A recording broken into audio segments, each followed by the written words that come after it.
দর্শক শুভেচ্ছা, স্বাগত সবাইকে চলতে চলতে অনুষ্ঠানে আপনাদের সঙ্গে আছে মাহফুজ মিশা। আজকে আমাদের অতিথি বরেণ্য রাজনীতিবিদ, আওয়ামী লীগের উপদেষ্টা মণ্ডলীর সদস্য, বাণিজ্য মন্ত্রী এবং বঙ্গবন্ধুর ঘনিষ্ঠ সহচর জনাব তোফায়েল আহমেদ। জনাব তোফায়েল আহমেদ, স্বাগত আপনাকে। ভালো আছেন নিশ্চয়ই? তোফায়েল আহমেদ, আপনার তো অনেক পরিচয়। আপনি একাধিকবার মন্ত্রী, আপনি 5 বারের সংসদ সদস্য, 5 বার না বেশি, 6 বার, 7 বারের সংসদ সদস্য, আপনি মন্ত্রী ছিলেন, আপনি আওয়ামী লীগের প্রেসিডিয়ামে ছিলেন, এখন আওয়ামী লীগের উপদেষ্টা। এই সব পরিচয়ের বাইরে অনেকের কাছে একটা পরিচয় সম্ভবত সবচেয়ে বড় হয়ে ওঠে, সেটা হচ্ছে আপনি বঙ্গবন্ধুকে খুব কাছ থেকে দেখেছেন, একদম আপনার ছাত্র জীবনের শুরু থেকে আপনার রাজনীতির মাঝ বয়স পর্যন্ত। ফলে আপনি কোন পরিচয়টাকে সবচেয়ে বেশি মর্যাদাকর মনে করেন? আমার কাছে, আমি প্রথমত ধন্যবাদ যে আমাকে সব প্রশ্ন করার জন্য। আসলে আমি খুব ভাগ্যবান মানুষ।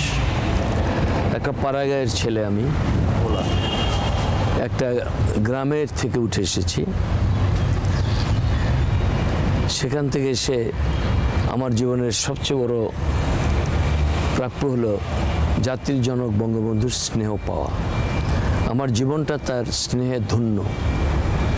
আমি প্রতিদিন ঘুম থেকে উঠে নিচে আমার বাসার লাইব্রেরিতে যখন আমি আসি, আমি বঙ্গবন্ধুর ছবির দিকে তাকিয়ে আমার দিনের কাজ আমি শুরু করি। এখনো আপনার লক্ষ্য ছিল চিকিৎসক হওয়া, মানে স্বপ্ন ছিল চিকিৎসক হওয়া। আপনি পড়াশোনা করলেন কলেজ জীবনে বরিশালে, ঢাকায় থাকতে পারলেন না মায়ের প্রতি টানের কারণে। ফলে আপনার মায়ের সাংঘাতিক প্রভাব আপনার উপরে। কিন্তু সেই তোফায়েল ভোলা থেকে বরিশাল হয়ে ঢাকায় এসে রীতিমতো জয় করে ফেললো। মুক্তিযুদ্ধের আগেই আপনি ছাত্র সংসদের নেতা থেকে শুরু করে স্বাধীনতার পরপরই বঙ্গবন্ধুর রাজনৈতিক সচিব, প্রতিমন্ত্রীর পদমর্যাদায়। এখনও আমরা যাদেরকে প্রতিমন্ত্রী দেখি তাদের বয়স 40-45 হলে আমরা তাদেরকে তরুণ নেতা বলি। কিন্তু সেই সময়ে সত্যিকার তারুণ্যে ভরপুর একজন মানুষকে বঙ্গবন্ধু বেছে নিয়েছিলেন। ওই সময়গুলোর নিশ্চয়ই কোনো খুব উল্লেখযোগ্য স্মৃতি আছে, একটা দুটো যদি আমাদেরকে শেয়ার করেন। আমি জাতির পিতা বঙ্গবন্ধুকে দেখি 1957 সনে প্রথম। তিনি ভোলায় গিয়েছিলেন, আমাদের স্কুলের মাঠে তিনি বক্তৃতা করেছিলেন। দূর থেকে দেখে ভাবতে শুরু করি, জীবন ধন্য হতো যদি এই নেতার আদর্শের রাজনীতি করতে পারতাম। আমি সৌভাগ্যবান, আমার মায়ের অনেক দোয়া আমার জন্য, মানুষেরও দোয়া। সে মায়ের দোয়ার বরকতে আমি বঙ্গবন্ধুকে পেয়েছি। আমি বিএম কলেজে ছাত্রলীগের রাজনীতি শুরু করি প্রত্যক্ষভাবে, এবং বিএসসি পাস করার পর যখন ঢাকা ইউনিভার্সিটিতে এমএসসিতে ভর্তি হলাম সয়েল সায়েন্সে, তখন আমি প্রথমে এসে, আমি খুব খেলোয়াড় ছিলাম, আমি স্পোর্টসম্যান ছিলাম। ভোলা তখন মহকুমা চ্যাম্পিয়ন ছিলাম। বরিশাল জেলার আমি রানার্স আপ ছিলাম। 4টে আইটেমে আমি 100 meter sprint, 200 meter sprint, hop step and jump, এবং এগুলিতে আমি ফার্স্ট হতাম। তারপরে আমি প্রথম অ্যাথলেটিক্সের হলাম। তারপরে হলে সাধারণ সম্পাদক দাঁড়িয়ে আমি পরাজিত হলাম। তখন আবার আমি আমার ডিপার্টমেন্টের ভাইস প্রেসিডেন্ট হলাম। তারপর আমি ইকবাল হলের ভিপি হলাম, পুরো প্যানেল নিয়ে ভিপি হলাম। তারপরে ডাকসুর ভিপি হলাম, তারপরে ছাত্রলীগের সভাপতি হলাম। এই যে এইসব দিনগুলোতে আমি যখন ইকবাল হলের ভিপি, তখন বঙ্গবন্ধুর সাথে আমার ঘনিষ্ঠতা বাড়তে শুরু করে। তিনি আমাকে 200 টাকা দিয়েছিলেন আমার ইলেকশনের খরচ। ওই সময় 200 টাকা অনেক টাকা, কারণ আমরা তো হাতে পোস্টার লিখতাম। অনেক স্মৃতি। তারপরে আমি যখন ডাকসুর ভিপি, বঙ্গবন্ধু আগরতলা মামলার আসামি, তার ফাঁসি হবে, আমরা ছাত্ররা ঐক্যবদ্ধ হয়ে আমরা সর্বদলীয় ছাত্র সংগ্রাম পরিষদ গঠন করে আমরা আন্দোলন করে অনেক রক্তের বিনিময়ে আসাদ মতিউর, মকবুল, রুস্তম, আলমগীর, সার্জেন্ট জহুরুল হক, ডক্টর শামসুজ্জোহা, তাদের রক্তের বিনিময়ে আমরা বঙ্গবন্ধুকে কারাগার থেকে মুক্ত করেছি। আমি ভাগ্যবান যে 22শে ফেব্রুয়ারি তিনি মুক্তি পেলেন। উনি দাঁড়িয়ে আছেন, আমি বক্তৃতা করছি সে 32 বাসভবনে। উনি মুক্তি পেয়ে আমাকে দেখার জন্য তিনি খবর পাঠালেন। আমি দৌড়ে আসলাম, আমাকে জড়িয়ে ধরলেন, আমি মাইক নিয়ে বক্তৃতা করলাম। আমার বাসায় সেই ছবি আছে। তারপরে এই যে শুরু, আর উনি আমাকে মৃত্যুর আগের দিন পর্যন্ত আমাকে ছাড়েন নাই। তারপরের দিন 23শে ফেব্রুয়ারি আমরা সরোদ উদ্যানে 10 লক্ষ লোক, সেই সবার আমি সভাপতি, বয়স আমার 26, সেখানে বঙ্গবন্ধু উপাধি দিয়েছিলাম। আমি সৌভাগ্যবান, এই সবার সভাপতি আমি। এবং আমি মঞ্চে দাঁড়িয়ে বঙ্গবন্ধুর আগে বক্তৃতা করেছিলাম এই কথা বলে যে সবার সভাপতি হিসেবে শেষে বক্তৃতা দেওয়ার কথা, কিন্তু আজ এমন এক নেতা বক্তৃতা করবেন যার পর আর বক্তৃতা করা চলে না। তাই আমি আমাদের প্রধান অতিথি তখন তো বঙ্গবন্ধু হয় নাই, আমি প্রধান অতিথির আগেই আমি আমার বক্তৃতা শেষ করতে চাই। তখন মানুষ হাত তুলে আমাকে সম্মতি দিল, আমি বক্তৃতা দিয়ে আমি তুমি বলে সম্বোধন করেছিলাম বঙ্গবন্ধুকে। আমি বলেছিলাম, প্রিয় নেতা, আজ তুমি মুক্ত, আমাদের মাঝে ফিরে এসেছো, অনেক রক্তের বিনিময়ে আমরা তোমাকে মুক্ত করেছি প্রিয় নেতা। বাংলার মানুষ তোমার কাছে ঋণী। কারাগারের অন্ধকার প্রকোষ্ঠে বসে তোমার জীবন তুমি বিসর্জন দিয়ে, তোমার জীবন দিয়ে তুমি বাংলার মানুষের অধিকার প্রতিষ্ঠার সংগ্রাম করেছো। তোমার কাছে আমরা ঋণী নেতা, এই ঋণ আমরা কোনোদিন শোধ করতে পারবো না, কিন্তু আজ কৃতজ্ঞ বাঙালি জাতির পক্ষ থেকে কৃতজ্ঞ চিত্তে তোমাকে আমরা একটা উপাধি দিতে চাই। 10 লক্ষ লোক হাত তুলল। তখন আমি বললাম, যে নেতা তার জীবনের যৌবন কাটিয়েছেন পাকিস্তানের কারাগারে, ফাঁসির মঞ্চে দাঁড়িয়ে মৃত্যুকে আলিঙ্গন করেছেন, সেই প্রিয় নেতাকে আজ কৃতজ্ঞ বাঙালি জাতির পক্ষ থেকে কৃতজ্ঞ চিত্তে বঙ্গবন্ধু উপাধিতে ভূষিত করলাম। তিনি বঙ্গবন্ধু হলেন। বঙ্গবন্ধু যখন 23 ফেব্রুয়ারি 1970, 24 ফেব্রুয়ারি 1970 ভোলা মিটিং করতে গিয়েছিলেন, সেই মিটিংয়ে তিনি ভোলার মানুষের সামনে আমাকে তুলে ধরেছিলেন, হ্যাঁ, মানে তার বক্তৃতার মধ্যে আমার উপরে বক্তৃতা করেছিলেন। আমি ভোলার মানুষের কাছে ঋণী, ভোলার মানুষের আমি কৃতজ্ঞ। এই ভোলার ছেলে তোফায়েল আন্দোলন সংগ্রাম করে মানে সর্বদলীয় সংগ্রাম ইত্যাদি করে আমাকে কারাগার থেকে মুক্ত করেছে। আমি ছেলেটাকে আপনাদের কাছে রেখে গেলাম ইত্যাদি ইত্যাদি।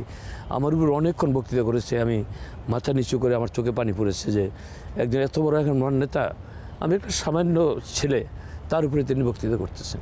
বঙ্গবন্ধু আমাকে ভোলার থেকে নিয়ে এসে সারা বাংলাদেশে সফর করেছেন। আমি বঙ্গবন্ধুর সাথে ছিলাম।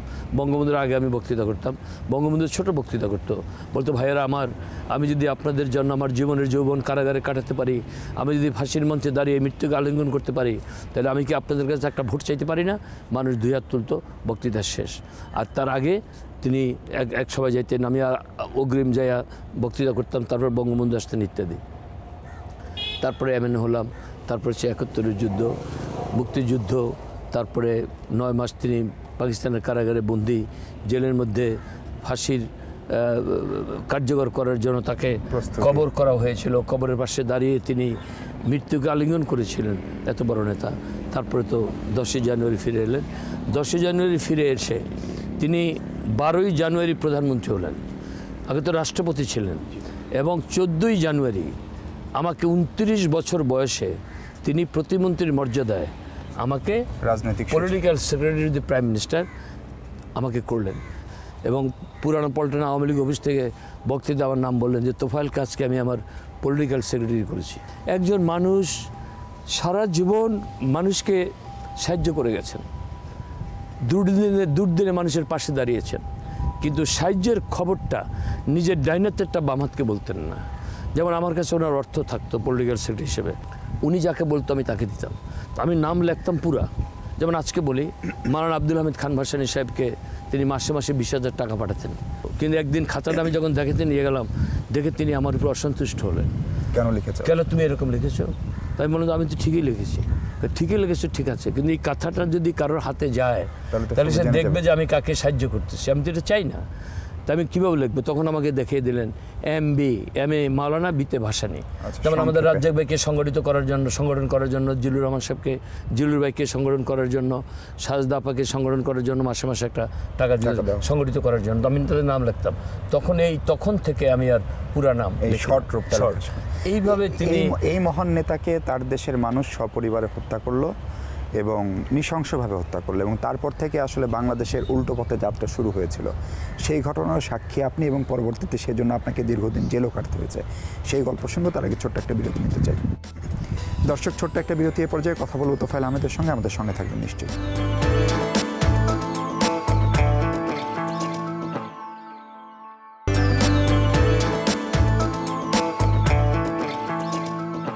দর্শক, বিরতির পর স্বাগত। আরেকবার কথা বলছিলাম তোফায়েল আহমেদের সঙ্গে, বঙ্গবন্ধুকে নিয়ে স্মৃতিচারণ করছিলেন তিনি। সেই মহান নেতাকে 75-এর 15ই আগস্ট নৃশংসভাবে খুন করা হলো। এবং এই খুনটাকে জায়েজ করার জন্য নানা রকম কথা বলা হয় যে উনি বাকশাল করেছিলেন, এটা ভুল ছিল। সব যদিও করেও তারপরে এই নৃশংস পথে কেন সেই সময়ে হাঁটলাম, এবং আপনারা তো কাছে ছিলেন, আপনারা কেউ কি বুঝতে পেরেছিলেন যে উনি এরকম একটা বড় ধরনের বিপদের মুখোমুখি হতে যাচ্ছেন?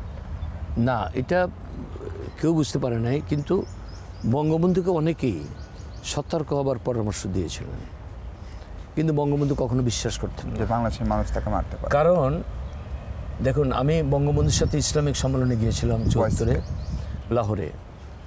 তখন জেলের মধ্যে মিয়ানওয়ালি কারাগারে, যেই কারাগারের যে সুপার, ওরা বলে প্রিজন গভর্নর, হাবিব আলী নাম তার, পাকিস্তানি, তিনি দেখা করতে এসেছিলেন বঙ্গবন্ধুর সাথে, কারণ জেলের মধ্যে বঙ্গবন্ধু ৯ মাস ছিলেন। তিনি দেখা করেন, হাবিব আলীকে দেখেই বঙ্গবন্ধু জড়িয়ে ধরলেন, Habib Ali you are here. Bangabandhu তার হোটেল, মানে যেখানে তাকে রাখা হয়েছিল, ওই গেস্ট হাউসের সুইটে নিয়ে গেল। হাবিব আলী বঙ্গবন্ধুর সাথে কথা বলে আমাদের কাছে এসে বলল, তোমরা খুব গর্বিত জাতি, তোমাদের নেতাকে নিয়ে গর্ব করতে পারো। জেলের মধ্যে কবর করে কবরের পাশে দাঁড় করিয়েছিলাম, যে কবর চান নাকি বাংলাদেশের প্রধানমন্ত্রী হতে চান? উত্তর দিয়েছিলেন, কবরের ভয় আমাকে দেখায়ও না। আমাদের মুক্তিযুদ্ধে দেশি এবং বিদেশি যারা বিরোধিতা করেছিল, বঙ্গবন্ধুকে তারা মেনে নিতে পারে নাই, বাংলাদেশের স্বাধীনতাকে তারা মেনে নিতে পারে নাই। সেই জন্যই তো কেউ কেউ বলেছে যে, যেমন কিসিঞ্জার বলেছে তার 3 জন শত্রু, একজন বঙ্গবন্ধু, একজন আলেন্দে, আরেকজন মিয়ানমারের, যিনি এখন অং সান সুচির পিতা, তার সম্পর্কে বলেছিল। তো যাই হোক, আজকে সেই পরাজিত শক্তিরই বঙ্গবন্ধু হত্যা করেছিল, আমাদেরকে গ্রেপ্তার করা হলো, আমার উপর অমানুষিক নির্যাতন হয়েছে। আজকে জিনুর ভাইও নাই, আজকে রাজ্জাক ভাইও নাই, তাদের সামনের থেকে আমাকে হাত এবং চোখ বেঁধে রেডিও স্টেশনে নিয়ে গিয়ে আমার উপর অমানুষিক নির্যাতন করা হয়েছে, এবং অর্ধমৃত অবস্থায় আবার আমাকে পুলিশ কন্ট্রোল রুমে যেখান থেকে নিয়ে গেল সেখানে রেখে যাওয়া হয়েছে।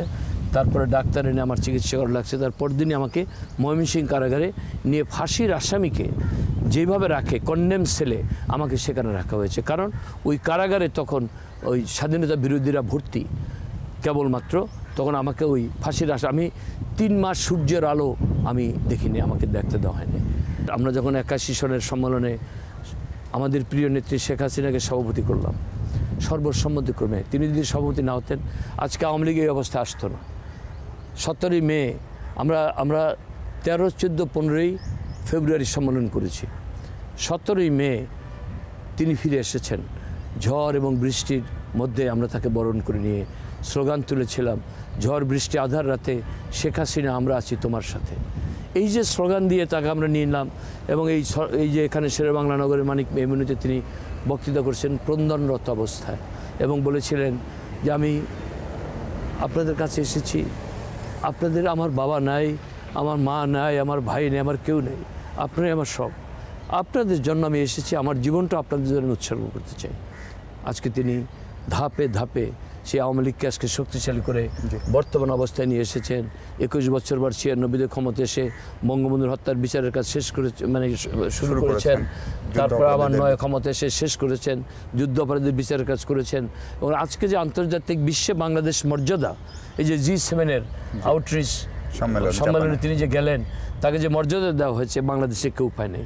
এই যে সৌদি আরব তিনি গেলেন, তাকে যেভাবে সৌদি বাদশাহ তাকে গ্রহণ করেছে, তাকে অভ্যর্থনা জানিয়েছে, অকল্পনীয়। অনেকেই বলছেন যে আওয়ামী লীগ বিরোধী দল হিসেবে সাংঘাতিক ভালো মানুষের অধিকার নিয়ে, সেটা পাকিস্তান আমল থেকে শুরু করে এরশাদ, জিয়াউর রহমানের সামরিক শাসন সবসময় আমরা দেখেছি।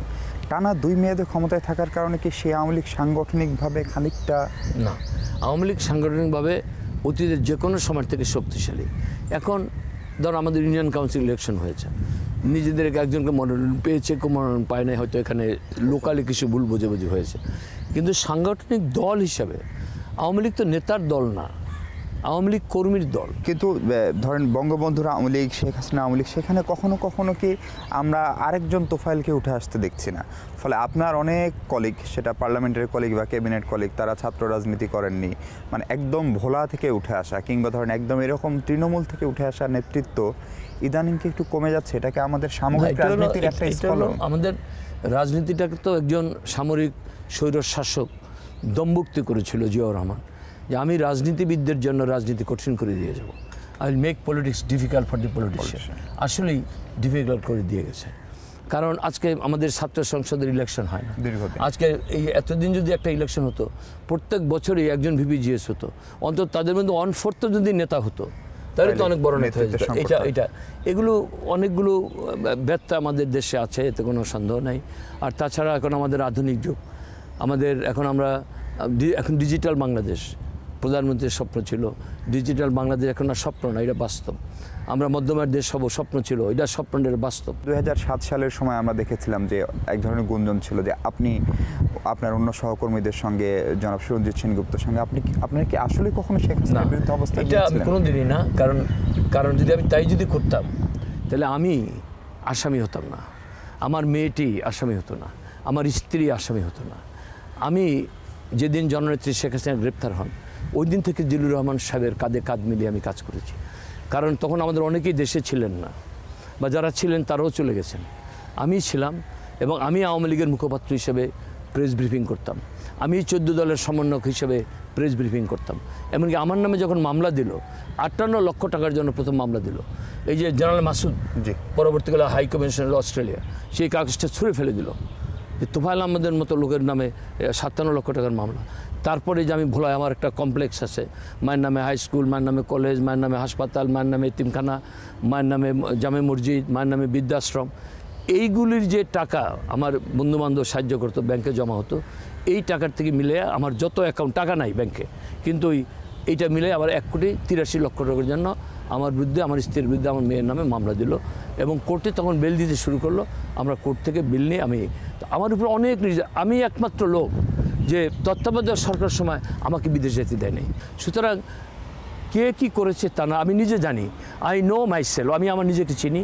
যে আমি ওই সময় আমি সাংবাদিক সম্মেলনে আমি বলেছিলাম যে আমি আওয়ামী লীগের তোফায়েল হিসেবে মৃত্যুবরণ করতে চাই, এবং আমি এমন কোনো কাজ করব না যে এই কাজে বঙ্গবন্ধুর রক্তের সাথে বেইমানি করা হবে। তো বঙ্গবন্ধুর রক্ত তো প্রধানমন্ত্রী শেখ হাসিনাই, সুতরাং যার জন্য আমাকে অনেক কষ্ট করতে হবে। জি, তোফায়েল আহমেদ, আমরা আবার একটা বিরতি নেব আপনার সঙ্গে। এরপরে যেটা নিয়ে কথা বলতে চাই সেটা হচ্ছে আজকের বাংলাদেশ নিয়ে, সমকালীন বাংলাদেশ নিয়ে। তার আগে ছোট্ট একটা বিরতি নিতে চাই। দর্শক, এরপর যে আবারও ছোট্ট একটা বিরতির পর আমরা কথা বলবো বাণিজ্যমন্ত্রী তোফায়েল আহমেদের সঙ্গে। আমাদের সঙ্গে থাকবেন নিশ্চয়ই।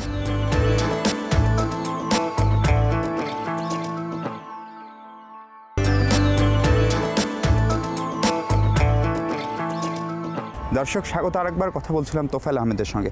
তোফায়েল ভাই, আপনাকে যদি জিজ্ঞেস করা হয়, আপনি বাংলাদেশের একদম জন্ম থেকে শুরু করে সব কিছু দেখেছেন, সেই বাংলাদেশ আজকে কেমন আছে? আজকে তো বাংলাদেশ, আন্তর্জাতিক বিশ্বের মানুষ বলে Bangladesh is nothing but A miracle. বিস্ময়কর উত্থান বাংলাদেশে। যে বাংলাদেশ অর্থনৈতিকভাবে, সমাজ, সব দিক থেকে, যে বাংলাদেশ নিয়ে একসময় তুচ্ছ তাচ্ছিল্য করে বলা হতো যে বটমলেস বাস্কেট, যারা এটা বলতো, তলাবিহীন ঝুড়ি, যারা এটা বলতো, তারাই এখন, আমি সেই মার্কিন যুক্তরাষ্ট্রে গিয়েছিলাম, কংগ্রেসম্যানদের সাথে বৈঠকে আমাকে শুরুই করেছেন যে Bangladesh is now really A miracle, একটা বিস্ময়কর উত্থান। এবং তার একটা দৃষ্টিভঙ্গি আছে, তার একটা লক্ষ্য আছে। এই যে আগামী 26 তারিখ তিনি মেট্রো রেল উদ্বোধন করবেন, এ তো একটা স্বপ্নের ব্যাপার। তারপরে অনেক, আমাদের যে হাতিঝিল গেলে এখন প্রাণ জুড়িয়ে যায়, আমাদের পদ্মা ব্রিজ 2018-এর মধ্যে শেষ হয়ে যাবে, মেট্রো রেলেরও শেষ হবে 2018 সালে। আমরা কর্ণফুলী টানেল, তা মাতার বাড়িতে বিরাট প্রজেক্ট, গভীর সমুদ্র বন্দর, ভাসমান এলএনজি টার্মিনাল, অনেক কাজ আমরা করেছি। এই সেই বাংলাদেশ, যেই বাংলাদেশের সম্পর্কে মার্কিন প্রেসিডেন্ট বারাক ওবামা পর্যন্ত কেনিয়ার রাজধানী নাইরোবিতে বলেন যে ব্যাংকিং, মোবাইল ব্যাংকিং সিস্টেম বাংলাদেশের অনুসরণ করা যায়। সুতরাং কোথায় বাংলাদেশ গেছে আজকে? প্রধানমন্ত্রী শেখ হাসিনার নেতৃত্বে আমরা এগিয়ে গেছি। কিন্তু আমরা যদি দেখি যে বিশেষ করে যুদ্ধাপরাধীদের বিচার শুরুর পর থেকে এক ধরনের সহিংসতা এবং সাম্প্রতিককালে টার্গেট কিলিং, এবং সেখানে বাংলাদেশের যে মূল চেতনা, মুক্তিযুদ্ধের যে মূল চেতনা, অসাম্প্রদায়িক বাংলাদেশ, সেটাকে আঘাত করার চেষ্টা, আমাদের অনেক সংখ্যালঘু সম্প্রদায়ের মানুষজনকে হত্যা করা হচ্ছে। এবং দুঃখজনক ঘটনা, একটি হত্যাকাণ্ডেরও আমরা সুরাহা করতে পারছি না। সেইটা আমাদেরকে অনেক অগ্রগতিকে খানিকটা প্রশ্নবিদ্ধ করে কিনা। সুরাহা করতে পারছি না ঠিক না, পর্যায়ক্রমে সবাই কিন্তু ধরা পড়ছে। বাংলাদেশের 2জন লোক, যে কলাবাগান সমকামী পত্রিকা বাইর করতে হবে ইত্যাদি, জুলাস মান্নান এবং তনয়, 2জনকে হত্যা করার পরে মার্কিন পররাষ্ট্র সচিব, মানে অর্থাৎ পররাষ্ট্রমন্ত্রী জন কেরি পর্যন্ত প্রধানমন্ত্রীকে টেলিফোন করেছেন। সেই মার্কিন যুক্তরাষ্ট্রে এক রাতে 53 জন মৃত্যুবরণ করেছে। তাদেরকে সন্ত্রাসীরা গুলিবিদ্ধ করে, যে সন্ত্রাসীকে গুলি করে মেরে ফেলা হয়েছে। সুতরাং বাংলাদেশে ফ্রান্সে গত 3 দিন আগে প্যারিসে পুলিশ অফিসারকে গুলি করে হত্যা করেছে। আজকে ব্রাসেলসে হচ্ছে, আজকে পৃথিবীর কোরিয়াতে হচ্ছে, বিভিন্ন দেশে আজকে হচ্ছে। সেই হিসেবে বাংলাদেশ একটা মুসলিম অধ্যুষিত দেশ, এখানে যেই টেরোরিজমটা করার চেষ্টা করেছিল এটা টিকবে না। আমি যখন মুক্তিযুদ্ধের 71-এ কলকাতায় থাকি তখন রাত্রে আমরা ঘুমাতে পারতাম না, নকশালদের বোমা গুলি অত্যাচার। এখন চিহ্নও নাই। এখানেও যারা এটা করে এটা থাকবে না, কারণ প্রধানমন্ত্রী এই ব্যাপারে জিরো টলারেন্সে আছে। কোথাও কোথাও আমরা দেখছি আমাদের রাজনৈতিক অস্থিরতা এখনো রয়ে গেছে, এমনকি বিরোধী রাজনৈতিক দলগুলো দাবি করে যে তাদের জন্য আপনারা তাদেরকে কথা বলতে দিচ্ছেন না। বিরোধী রাজনৈতিক দলগুলো তারা যে এখন যেই মিটিং করে এগুলি তো কোনো বাধা নেই, কিন্তু তারা যেই কাজটা করেছিল 2013 পুরাটা বছর, 2014 শুরুতে 2013 পুরাটা বছর, আবার 14 সালে নির্বাচনকে বন্ধ করার জন্য, তারপরে আবার 2015 সালে 93 দিন, এগুলি করে তার উপলব্ধি করেছে এই পথে কাঙ্ক্ষিত ফল পাওয়া যাবে না। এখন তারা কারেক্ট লাইনে এসেছে। তোফায়েল ভাই, এরশাদ বিরোধী আন্দোলনের সময় আওয়ামী লীগের একটা জোরালো ভূমিকা ছিল এবং সে এরশাদ এখন সরকারের ক্ষমতার অংশীদার, আপনার ক্যাবিনেটে আছেন, আবার তারা বিরোধী দলেও আছে। এই বিষয়টা আপনারা যারা একদম রাজপথে আন্দোলন করা মানুষ, তাদেরকে কখনো কখনো একটু অস্বস্তি দেয় না? না, এটা হচ্ছে কি, এটা রাজনীতিতে এটা হয় সাধারণত। দক্ষিণ আফ্রিকায় যে নেলসন ম্যান্ডেলাকে যারা 28 বছর জেলে রেখেছিল, তিনি কিন্তু মুক্তি লাভ করার পরে যে সরকার গঠন করেছিলেন তাতে তাদেরকে অংশীদার করেছিলেন কোয়ালিশন, সেটাকে বলে গভর্নমেন্ট অফ রিকনসিলিয়েশন। আমাদের এখানেও বিরোধী দলের আছে, তাদের 2-1 জন আমাদের মন্ত্রী আছে। এখন একটা নিয়মতান্ত্রিক পদ্ধতিতে আছে। আবার ইলেকশন হবে 2019 সালের 29শে জানুয়ারির আগের 90 দিনের মধ্যে যে কোনো দিন। আমি বিশ্বাস করি সেই নির্বাচনে বিএনপি আসবে। বিএনপি গত নির্বাচনে না এসে যে ভুল করেছে, আজকে খালেদা জিয়ার হতাশায় সেটা প্রমাণিত হয়েছে। আপনি যে বাংলাদেশের স্বপ্ন দেখেছিলেন, সেই বাংলাদেশ নিয়ে কোনো স্বপ্ন কি এখন অধরা আছে? থাকলে সেই স্বপ্নটা কি? আগামী দিনের বাংলাদেশটাকে তোফায়েল আহমেদ কোন জায়গায় দেখতে চান? আগামী দিনের বাংলাদেশ হবে একটা উন্নত বাংলাদেশ। আমরা প্রজেক্ট করেছি 2041 সালে আমরা উন্নত বাংলাদেশে রূপান্তরিত হব। 2021 সাল আমাদের স্বাধীনতার সুবর্ণ জয়ন্তী, আমরা মধ্যমের দেশে রূপান্তরিত হব। 2020 সাল জাতির জনকের জন্ম শতবার্ষিকী।